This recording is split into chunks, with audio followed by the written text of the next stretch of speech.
Hello and welcome to a Talmud Israeli production. Today we'll review the highlights of this week's course of Daf Yomi study, Masechet Bava Kamma, pages 115 through 119, and Bava Metzia, pages 2 and 3. So this week we finish Bava Kamma. 115.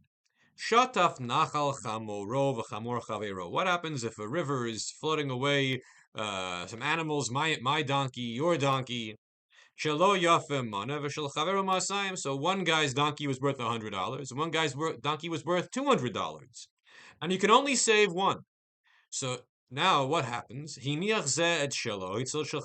guy whose donkey was only worth 100 decided, I'll let mine get float away in the river, and I'll save the other one, which is more valuable. Ein lo elas charo. He only gets paid the fee for service of rescuing an animal, which might be a minimal amount and below the value of his own donkey that got swept away. However,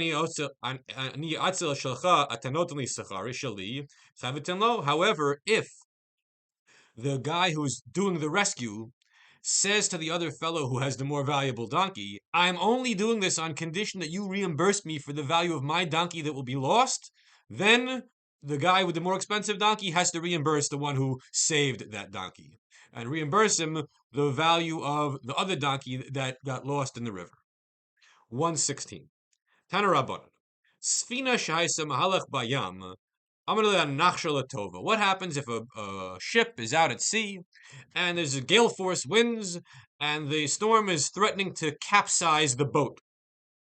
Well, what do they have to do? They have to throw some things over the side to lighten the load of the boat.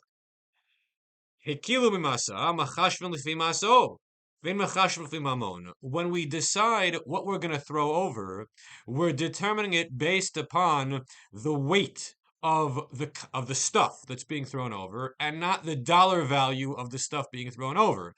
So someone who has expensive gold, but it doesn't actually weigh all that much, is going to lose out relative to someone who has a lot of iron, which isn't all that expensive, and more can be thrown overboard per dollar of iron than can be thrown over of gold.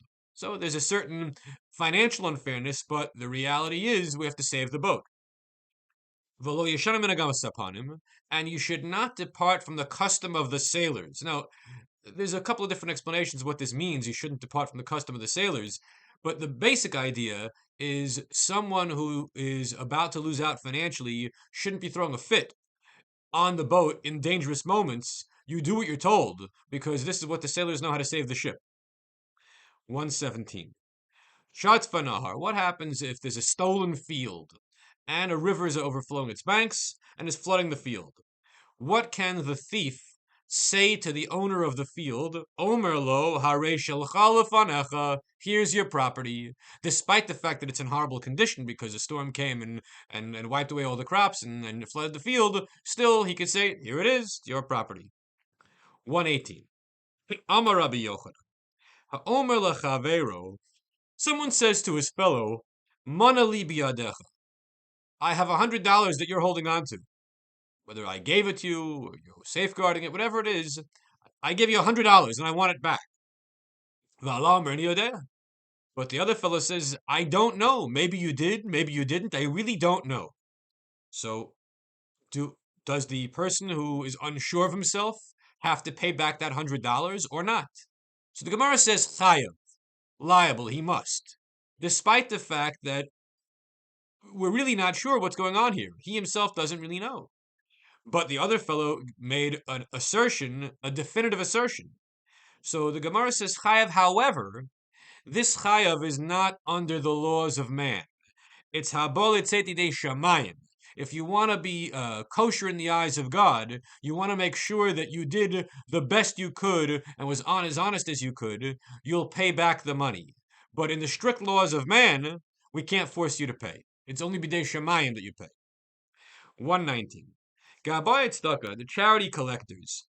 Lochen mehen davar muat. So what happens if the charity collectors go knocking door to door in the daytime when, let's say, the husbands are out at work and the housewife happens to be home?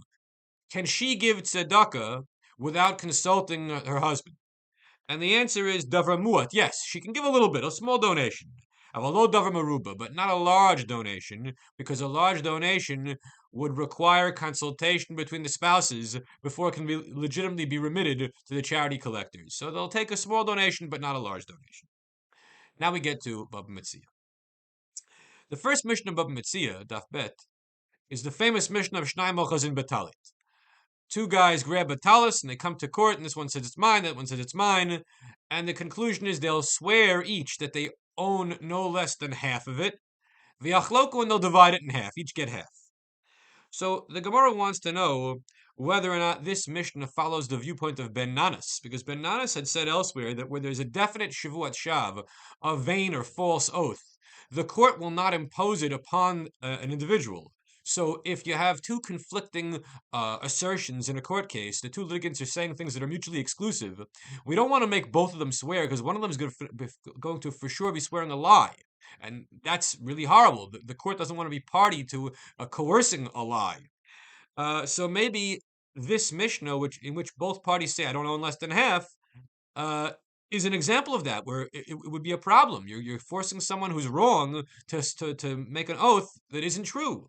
So the Gemara says, no, maybe even this Mishnah follows Ben Nanas, because it's certainly possible that they both grabbed it bahade hadadeg bahua at the same time, in which case each one really does get half. We don't know that for sure is what happened, but it could have happened, and therefore there isn't necessarily a false oath. Daf Gimel 3. So this is a classic discussion. Why is it that the Torah says that a person who admits to a part of a claim has to swear that they don't own the rest of the claim? In other ways, well, there's a halachic assumption, a presumption, that a person will not be so brazen as to lie in the face of his creditor. And really, he would have tried to deny the whole thing. But but he doesn't deny it because it would be too disgraceful for him to deny the whole claim in front of his creditor, for whom he knows that in truth he owes the money. Now, if he knows the truth and isn't so brazen, let him admit to the whole thing. Why is he holding out? Why is he only admitting to part of it? Well, he's only admitting to part of it because he doesn't have all the cash right now, and he's trying to wiggle his way out of paying in the short term. Until he gets the cash on his possession, and then he can remit the full payment. And the Torah doesn't want this to happen, where a person will be dishonest in order to wiggle their way out of paying the rest of the fee or of the amount that they don't have on them at the current time. So, the Torah says impose an oath on this individual so he will admit the truth, because people don't want to lie under oath. And once he admits the truth, we'll collect the money in the due course. Everyone have a great